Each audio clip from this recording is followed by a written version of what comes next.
et bienvenue à l'émission Analyse politique avec Sister Sarah. Alors, ce soir, nous voulons commencer cette émission en vous souhaitant à tous une très bonne fête de l'indépendance de la Côte d'Ivoire, même si nous sommes déjà au soir de la célébration et que nous avons fini de nous commémorer, voilà, c'est le mot exact, du jour où l'indépendance a été proclamée pour la Côte d'Ivoire, c'est-à-dire le jour où les Blancs, les colons français, ont accepté de donner à Côte d'Ivoire son indépendance. Donc, comme vous le comprenez bien en français, le mot indépendance veut tout simplement dire ne plus dépendre de quelqu'un, être libre de ses mouvements, libre de ses décisions, avoir sa destinée en main et conduire son pays là où nous voulons le conduire. Alors, effectivement, Houphouët-Boigny s'est beaucoup battu pour la Côte d'Ivoire. Nous savons que c'est lui aussi qui nous a obtenu l'abolition du travail forcé en Côte d'Ivoire. Donc, c'était un grand homme. Et on ne peut pas parler de cette indépendance-là sans mentionner le père fondateur de la Côte d'Ivoire moderne, la Côte d'Ivoire indépendante, que son âme repose en paix.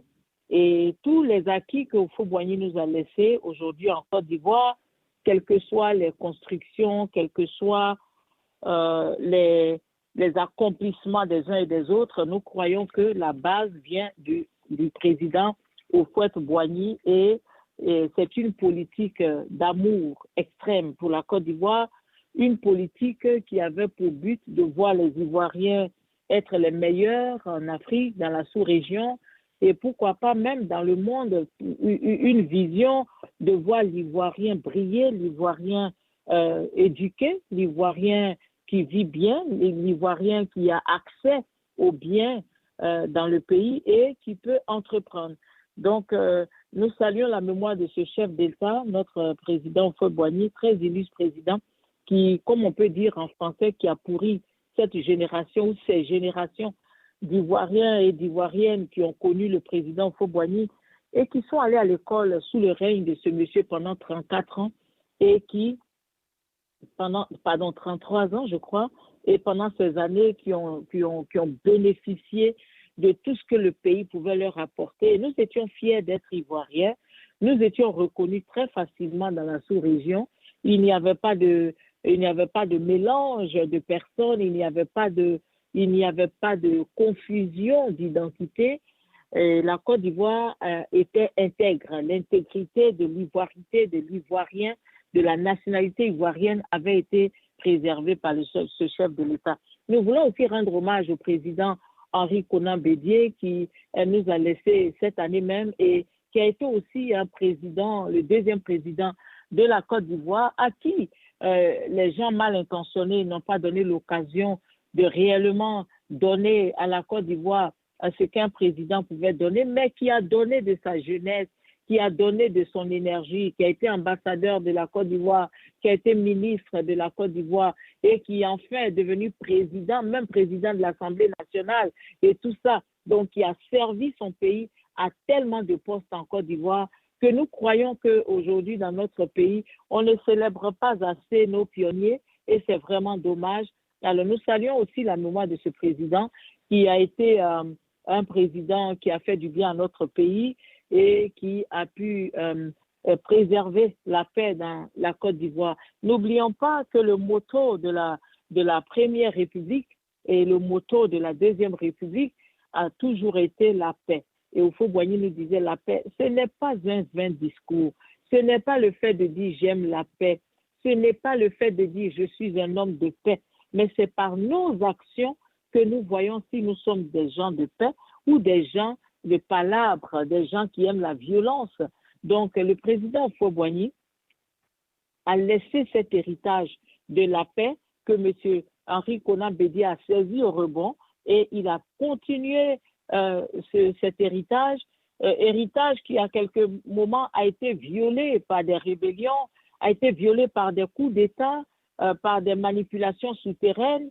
Et aujourd'hui, nous sommes très heureux d'entendre que le président Alassane Ouattara, dans son adresse à la nation, du 24, de 2024, donc du 7 août 2024, revient encore sur la notion de la paix, sur la notion de la solidarité qui est le nouveau motto de ce gouvernement, d'après les dits du président Ouattara. Évidemment, vous savez que chaque année, le président fait un discours et dans ce discours-là, il fait des promesses. D'abord, il reconnaît ce qui n'a pas marché, il reconnaît ce qui ne marche pas ou ce qui n'arrange pas les Ivoiriens, ce qui ne va pas en Côte d'Ivoire.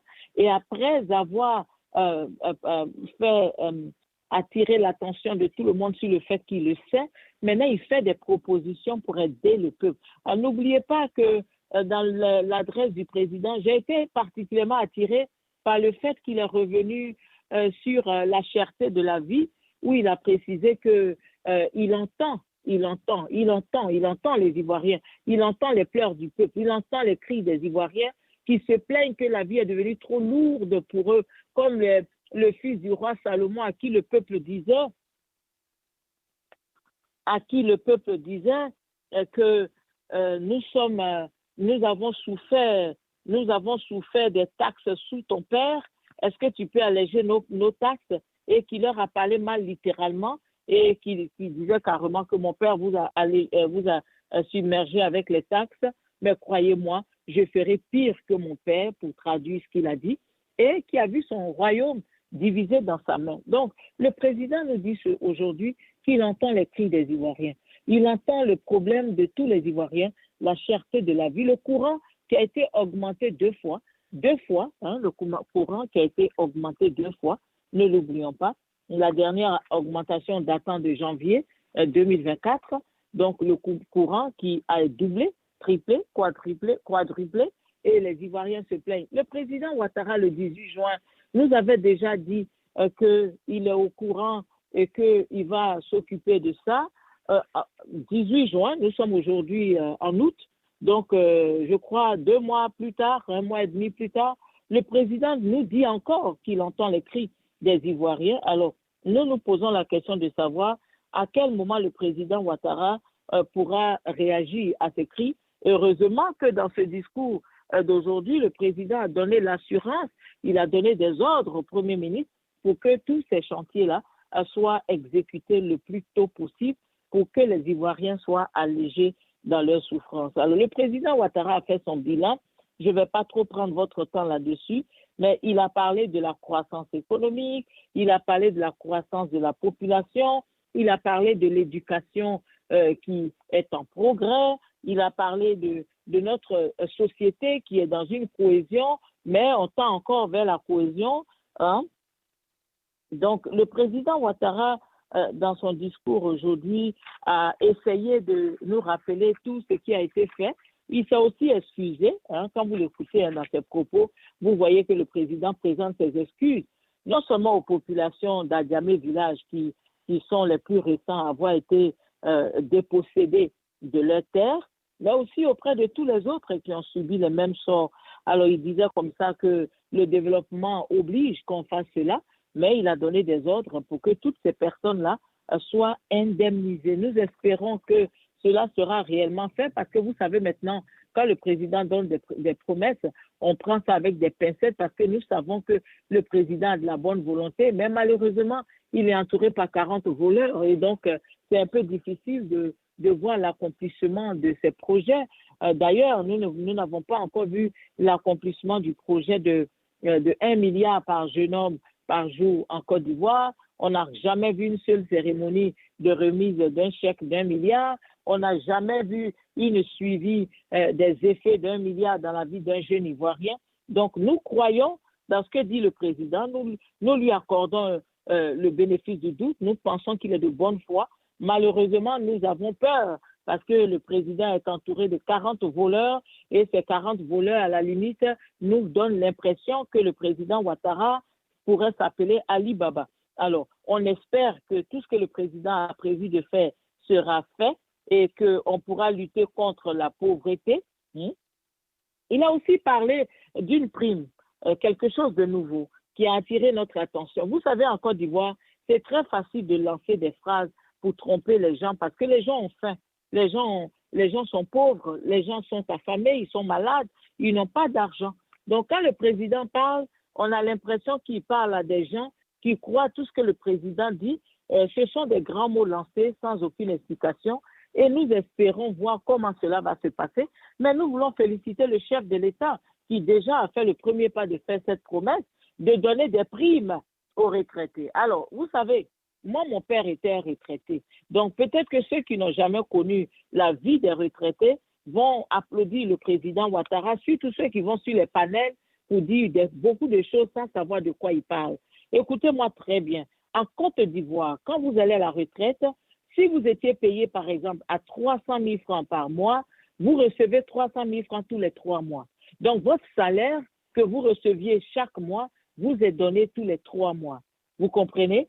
Et donc, quand le président dit qu'il va donner sur la pension mensuelle un tiers de prime, ça veut dire quoi? Ça veut dire que si on vous payait à 300 000, et ça, c'est ceux qui sont bien payés, sinon vous savez que les papas qui ont été, par exemple, gardiens d'école primaire, qui vont à la CNPS, s'ils ont trop eu tous les 3 mois, c'est peut-être 80 000 francs. Donc, quand on divise les 80 000 par 3, ça veut dire que chaque mois, le vieux reçoit une vingtaine de mille francs pour nourrir sa famille.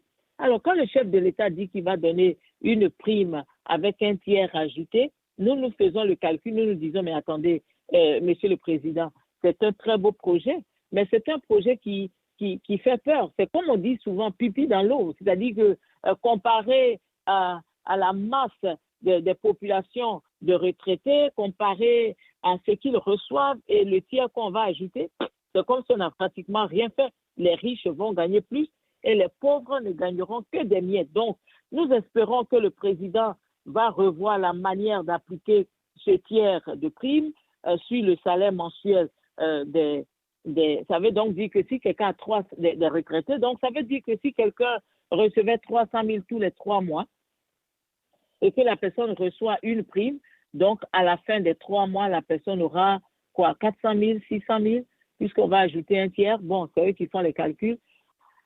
Nous espérons que cela va marcher et que cela va faire du bien. Le président aussi parlant concernant le coût de la vie, il a parlé des salaires des fonctionnaires, les salaires des fonctionnaires qui sont revus.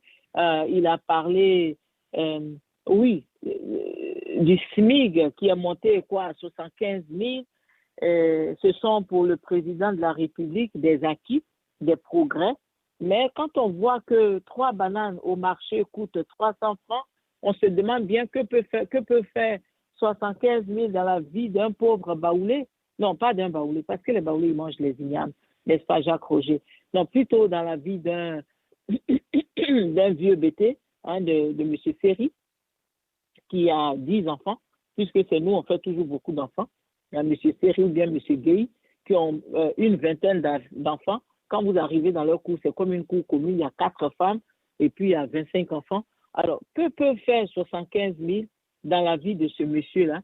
Donc, la femme doit acheter chaque jour du riz. Bon. Quand on sait que le sac de riz varie entre 650, le kilo de riz varie entre 650 francs CFA et 700 francs CFA, et que quelqu'un est payé à 75 000 et que sa famille doit manger chaque jour avec 1 kilo de riz, même 2 personnes ne peuvent pas être rassasiées. Vous savez comment les vendeurs sont si malhonnêtes qui tamponnent la balance, de sorte que déjà quand vous posez l'assiette là-dessus, vous avez déjà au moins un quart qui est parti. Alors, vous imaginez un peu. Donc, nous pensons que le président a fait de bonnes promesses, mais le président devrait revoir ces promesses-là pour que ce soit effectif, pour que ça fasse du bien aux Ivoiriens, pour que réellement les Ivoiriens sortent de la pauvreté, parce que c'est trop, parce que les gens souffrent. Et si le président nous dit aujourd'hui qu'il en est conscient, c'est une bonne chose. Ça veut donc dire qu'il est au courant de ce qui se passe, n'est-ce pas? Le président Ouattara a commencé son discours d'ailleurs en parlant de la marche des femmes de Bassam, puisque Bassam a été choisi cette année. C'est un grand symbole de lutte contre le colonialisme, contre la soumission à l'homme blanc, mais surtout, c'était une lutte contre le manque de liberté. Voilà, liberté d'expression, liberté de mouvement, liberté de politique, liberté de système économique. Et donc, le président Ouattara nous dit aujourd'hui qu'on ne peut pas aller à Bassam sans parler de Anne-Marie Raji, sans parler de Marie Corée, sans parler de ces milliers de femmes qui ont été conduites par ces Amazones qui sont allées marcher sur la prison de Bassam pour qu'on libère les politiciens, les leaders politiques ivoiriens qui avaient été arrêtés, dont certains étaient leurs maris d'ailleurs, n'est-ce pas? Alors, le président Ouattara nous parle de la liberté d'expression et nous félicitons le président du fait qu'il se souvient aujourd'hui qu'en Côte d'Ivoire, Houphouët-Boigny et les autres nous ont donné de l'indépendance vis-à-vis du blanc, mais nous ne devons pas devenir assujettis, nous ne devons pas être assujettis à un autre homme noir, à un chef d'État qui est noir comme nous, qui est censé être notre frère, au-delà du compatriote que M. Ouattara est, qui doit être notre frère, peut-être notre cousin, notre neveu, notre oncle, mais quelqu'un avec qui nous partageons ce lien de sang quelque part et ce lien de terre. Alors, qu'est-ce qui se passe? Monsieur le chef de l'État nous a cité ces femmes, braves femmes, qui, en décembre 1949, ont pris d'assaut la prison de Bassam et qui ont été des femmes vaillantes, nous le savons. Marie Corée, qui est morte en 1953, était vraiment en tête et elle ne s'est pas amusée avec les Blancs. Alors, nous disons cela pourquoi? Parce qu'il n'y a pas longtemps que le chef de l'État a signé le décret, l'article de loi, modification de l'article de loi 517, je crois, si je ne me trompe pas, pour dire qu'en Côte d'Ivoire, désormais, on n'a plus le droit de soutenir quelqu'un qui est arrêté par le gouvernement et que si on le fait, on se met en position d'inimitié ou d'ennemi du gouvernement et on peut être poursuivi en justice.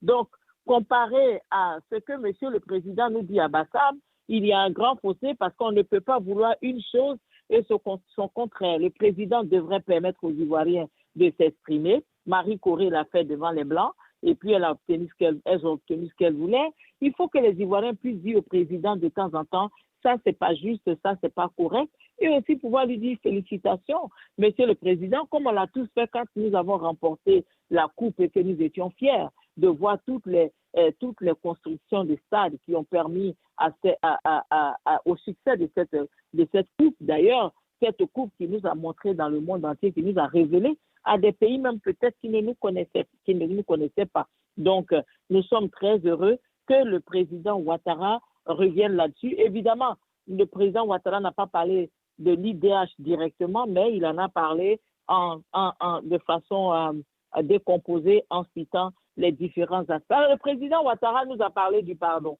n'est-ce pas? Il nous a parlé du pardon et donc, il prend l'article 66 de la Constitution, comme il le fait chaque année, pour signer un décret présidentiel, un décret de grâce présidentielle, pour libérer des détenus de droit commun.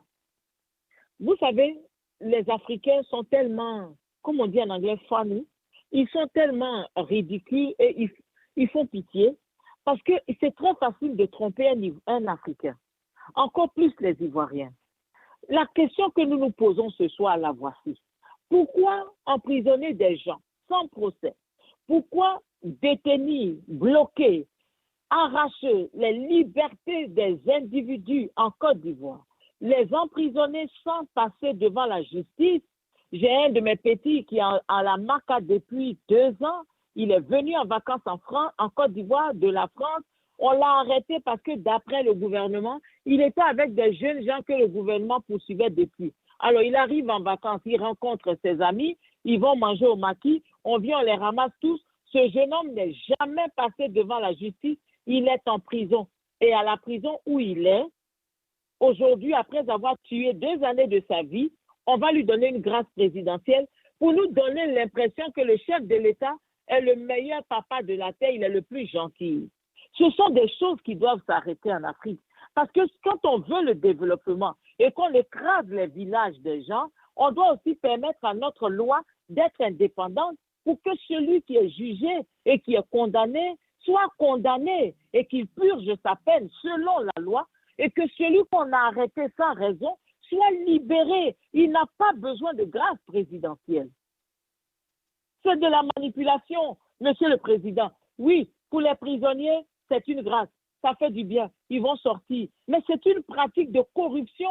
On veut manipuler les Ivoiriens, leur donner l'impression à la veille de 2025 que M. Ouattara est un très bon président, il est gentil, il fait des grâces présidentielles aux gens, il fait sortir même les gens de la prison. Mais écoutez, comme on dit en français, que dalle! C'est lui qui les a mis en prison d'abord. C'est lui qui a installé ce système de terreur. C'est lui qui a installé le système où on emprisonne les gens sans aucune raison et où on ne dit jamais pourquoi on a arrêté quelqu'un. Et puis c'est lui qui vient libérer les gens. Comme je vous l'ai dit la dernière fois, le président Ouattara joue à la mise à règne dans toutes les situations et il faut que ça s'arrête. Donc, merci au chef de l'État d'avoir libéré nos frères qui ont été emprisonnés sans raison. Enfin, ils sortiront. Beaucoup ont perdu leur boulot pendant qu'ils étaient en prison. Vous avez vu la PECI qui est sortie il y a seulement quelques jours où ils ont des jeunes gens qui ont été arrêtés. Les examens sont en train de se passer. On décide de les juger, je ne sais pas moi, en octobre. Pendant que les examens sont en train de se passer, nous avons la session de septembre à l'université. Tout le monde le sait. Ces jeunes gens vont rater leurs années. Et qu'est-ce qu'on va faire? On va les renvoyer. Et puis, on les a punis et puis la vie continue. Non! La Côte d'Ivoire doit être un état de droit.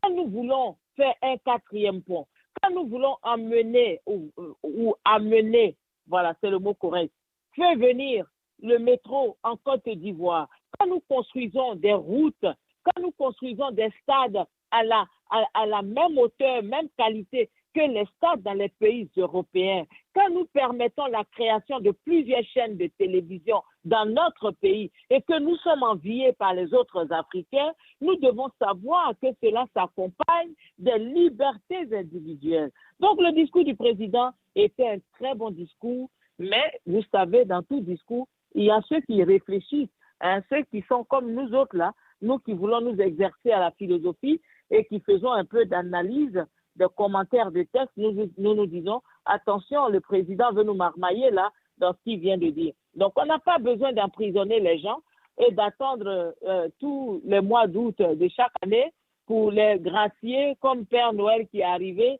Non, on n'en a pas besoin. Évidemment, dans les adresses à la nation ivoirienne, nous avons recensé 3 personnes, le président Ouattara. Nous avons vu une affiche qui parle de Soro Guillaume. Nous ne savons pas si c'est lui, puisqu'il n'a pas parlé, mais cette affiche-là, dans cet élément, on nous dresse un peu les tares de cette société que le RDN nous présente comme étant la meilleure société que la Côte d'Ivoire ait jamais connue, c'est-à-dire la société sous M. Ouattara. Alors, n'oubliez pas qu'on nous parle sur le plan politique d'un blocage, et c'est pas faux, tout est bloqué, les confrontations verbales, les politiciens s'insultent, ils se lancent des pics. D'ailleurs, M. Thiam, dont nous allons parler tout à l'heure, nous a signifié et je vous dis toujours, nous vous disons que quand quelqu'un a de la classe, il faut le reconnaître. Il nous dit comme ça que lui ne va pas rentrer dans ses bas discours, dans ses discours de basse-cour, des discours de poulailler, il ne rentre pas dedans. C'est moi qui utilise ces mots-là. Il n'a pas utilisé ces mots. Il est trop classe pour utiliser ces mots. Alors, on nous parle de l'incertitude dans les élections de 2025, la commission électorale qui n'a pas encore été révisée, les listes électorales, certains leaders politiques qui ne sont pas sur la liste. On nous parle sur le plan économique d'un PIB élevé de 60%, une dette accrue à l'intérieur et à l'extérieur. Et puis, on nous parle aussi de l'inflation qui est montée selon le gouvernement de 4,4%. Les PME qui ne génèrent que 20% de l'économie de Côte d'Ivoire, pendant que les multinationales génèrent 80%. Ça veut simplement dire que notre économie est tenue par les étrangers, par les sociétés étrangères françaises, bien entendu. Vous voyez ce que je veux dire. Et puis voilà. Alors, on nous parle de la cherté de la vie. On en a déjà parlé. 13% sur les produits alimentaires. Les légumes sont montés de prix à 30%, le poisson 17%, la viande de bœuf qui était à 2400 est passée à 4500 à Abidjan seulement. Et puis voilà, je vous ai parlé tout à l'heure du sac de riz, du kilo de riz. Donc vous voyez que les augmentations touchent à tout. Et le président Ouattara nous dit qu'il a entendu les pleurs des Ivoiriens. Il va adresser cela. Les frais de santé qui augmentent. On a déjà parlé de l'électricité. et puis le chômage qui pousse les jeunes à traverser la mer pour se retrouver en Italie et qui parfois meurent en chemin. Hein. La commission pour l'immigration a reporté 12 000 personnes qui ont déclaré en 2023 venant de la Côte d'Ivoire et qui se sont retrouvées là-bas aux côtes d'Italie et beaucoup sont mortes dans les eaux. Celles qui ont pu s'en sortir, on les a recensées. On a parlé des démolitions. Je voudrais vraiment féliciter le président Ouattara. Ça fait du bien quand un chef d'État est capable de s'excuser publiquement. Donc, nous savons que le président s'est excusé auprès des populations d'Adjamé Village et il va donner les ordres qu'il faut pour que ces populations-là soient indemnisées parce qu'on leur a carrément arraché leurs terres, leurs maisons, leurs possessions. Et cet élément de Soro, soi-disant Soro Guillaume, finit en disant que la Côte d'Ivoire connaît une gouvernance irresponsable et le taux de suicide est monté. N'oubliez pas qu'il n'y a pas longtemps, un gendarme est allé au-dessus le pont, conduit sa voiture jusqu'au niveau du pont et s'est jeté dans l'eau. Nous ne savons pas quels sont ces problèmes.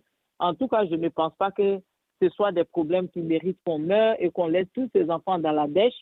Personnellement, nous sommes contre le suicide. C'est un acte, je ne dirais pas ce mot pour ne pas choquer ceux qui ont perdu quelqu'un, mais c'est un acte un peu égoïste parce qu'on oublie ceux qui sont autour de nous, quelle que soit la situation. Tant que Dieu nous donne la vie, nous allons nous battre parce que nous allons réussir. Alors, nous passons maintenant à M. Tidiane Thiam, hein, l'homme que nous appelons.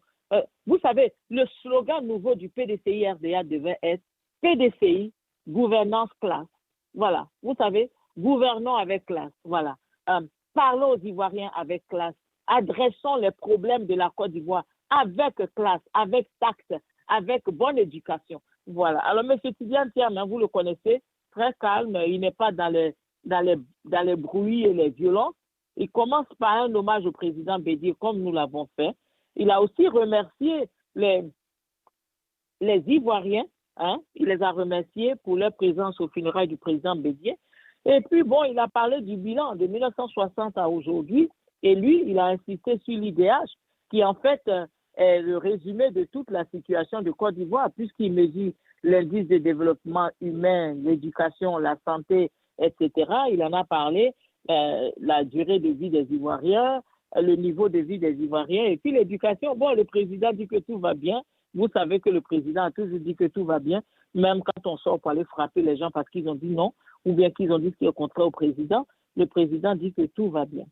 Alors, parlant de l'IDH, voici ce que dit M. Thiam.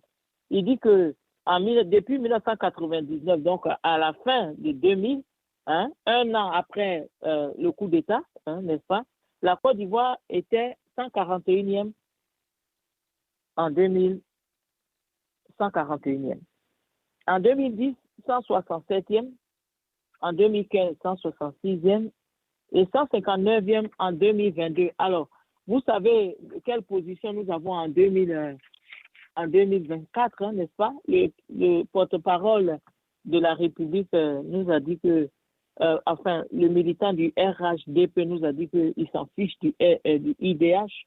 Donc, allez écouter les émissions passées, on en a déjà parlé.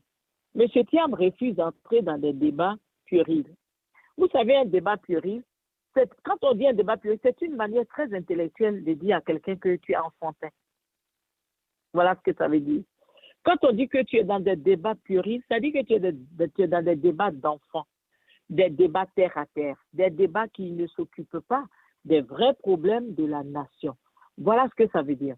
Et donc, pour M. Thiam, la situation est tellement sérieuse et qu'il faut plutôt essayer de trouver une solution pour les Ivoiriens et non pas rentrer dans des guerres pour le pouvoir du genre, vous dites ça et vous avez fait ci, vous dites ceci, et nous on a fait ça, nous on s'en fout de l'IDH, nous on s'en moque, etc. Non, on est des moutons, on est des cabris. Non, ce n'est pas de ça qu'il s'agit. Il s'agit de faire un débat qui permette à la Côte d'Ivoire d'arriver à un niveau de développement que tout le monde souhaite. Aussi bien le président Ouattara que tout le reste des Ivoiriens, n'est-ce pas? Donc, c'est très important. M. Thiam parle de la tolérance, de la paix et de l'amour dans tout ce que nous faisons en Côte d'Ivoire. Et justement, jusque-là, les Ivoiriens attendent la manifestation de cette paix et de cet amour de la part du premier responsable du pays, le président Alassane Ouattara, qui devrait nous donner l'exemple de la tolérance, du pardon dont il a parlé. Nous avions cru que quand le président Ouattara parlait de pardon, il allait signer aussi des décrets pour faire passer sur la liste électorale des candidats qu'on a volontairement éliminés sous prétexte qu'on a fabriqué des dossiers et qu'on les condamne sans raison. Eh bien, nous attendons. Peut-être que demain matin, quand on va se réveiller, le président va dire « Oh, j'avais oublié cette partie de mon discours. À partir d'aujourd'hui, je déclare, je décrète que tous ceux qui étaient éliminés sont acquis, sont admis sur la liste électorale et on va tous l'applaudir. » L'espoir n'est pas permis, n'est-ce pas? Mais M. Thiam nous rappelle que les Ivoiriens sont fatigués de la violence. Les Ivoiriens veulent vivre en paix dans un pays. Ils veulent manger, ils veulent dormir quelque part, ils veulent avoir un chez eux. Le président Ouattara nous a dit qu'il n'a pas oublié le projet de un Ivoirien, un toit. Il a donné des ordres au Premier ministre pour que ça se fasse très vite. Nous gardons l'espoir, n'est-ce pas? Et dans le discours du président Thiam, ce qui nous a plus marqué, et c'est par là que nous finissons, c'est que M. Thiam nous dit comme ça que, oui, M. Thiam nous dit qu'il a une pensée exceptionnelle pour nos athlètes. C'est ça la différence entre un grand homme et un grand homme. Vous comprenez? Il y a plusieurs manières d'être grand. On peut être grand en tuant, on peut être grand en violant les libertés, on peut être grand en mentant au peuple, et puis on peut être grand en montrant l'amour qu'on a pour le peuple. Comment peut-on aujourd'hui, pendant la fête de l'indépendance, oublier de parler de tout ce qui nous représente à l'extérieur de la Côte d'Ivoire? Nos athlètes, M. Thiam a bien fait de nous parler de ces jeunes gens qui mouillent le maillot pour la Côte d'Ivoire. Une pensée spéciale pour ces jeunes gens. Merci au président Thiam qui a eu cette pensée-là. Le président Ouattara a félicité les hommes en armes, comme le président Thiam. Il n'y a pas de problème à ce niveau. Et donc, nous avons apprécié. Il a aussi salué les femmes ivoiriennes. Elles sont au milieu des athlètes, mais aussi les femmes dans l'affaire socio-économique, politique même de notre pays. Et je pense qu'on devrait beaucoup faire la promotion de la femme et M. Thiam gagnerait à faire la promotion de la femme parce que nous sommes prêts à le supporter s'il nous fait notre promotion et qu'il s'accorde pour amener cette égalité entre la femme et l'homme dans tous les domaines d'activité du pays. Alors, nous n'avons pas vu le discours du président Laurent Gbagbo. Peut-être qu'il était fatigué, peut-être qu'il dormait, ou peut-être qu'il était en lune de miel. On ne sait pas. On a vu sur les réseaux sociaux, dans nos balades sur Facebook, que le président Ouattara Gbagbo s'est marié. Est-ce que c'est vrai, est-ce que c'est faux? Bon, ce qui est sûr, chacun dit pour lui, on rit et puis on continue. Mais ce que nous savons, c'est que nous n'avons pas eu de discours du président Laurent Gbagbo. Si nous l'avons raté, que le PPACI nous pardonne, mais nous l'avons cherché sur YouTube, nous ne l'avons pas trouvé. Alors, combien de personnes, voici là où je vais finir mon monologue, combien de personnes aujourd'hui en Côte d'Ivoire et dans le monde entier écoutent-elles les discours de M. Ouattara depuis qu'il est au pouvoir? Combien de personnes? Je crois que nous n'avons jamais prêté attention à cela. L'audience accordée au discours du président Ouattara. Écoutez, la plus grande audience est moins de 500 000 personnes sur YouTube. Ça veut donc dire que les Ivoiriens et tout le monde dans le monde entier disent à M. Ouattara, on s'en fout de ce que vous dites parce que ça ne nous intéresse pas. Personne ne regarde. Personne ne regarde le discours du président. Oui, allez me dire que ça passe à la télévision ivoirienne. Oui, ça passe à la télé ivoirienne, mais qu'est-ce que ça veut dire? Ça ne veut absolument rien dire. Ça ne veut pas dire que les Ivoiriens sont figés devant leur écran pour entendre ce que le président va dire. Chacun va à ses occupations, il s'assoit derrière sa caméra, il parle seul, il se fait plaisir et puis il rentre chez lui. Voilà. Mais sur YouTube, où tout le monde regarde, où les gens sont attirés, eh bien, personne en fait ne s'occupe des discours du président Ouattara. En 2017, sa vidéo pour la fête de l'indépendance a enregistré 1900 vues. Vous comprenez? En 2014, pendant la fête du travail, 5100 vues. Alors, en 2024, en juin dernier, au moins c'est monté un peu, devant le Congrès, il a eu 71 000 vues.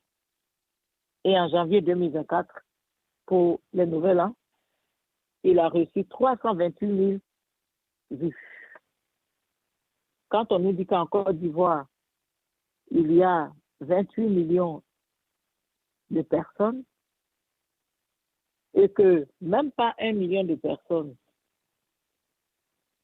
regardent les discours du président de la République, ça veut dire qu'il y a un problème. En tout cas, mesdames et messieurs, bonsoir. Bonsoir à M. Adjei et bonsoir à M. Kwasi Dunga. Oui, bonsoir, c'est Sarah. Voilà. M. Kwasi Dunga, bonsoir. Très bien.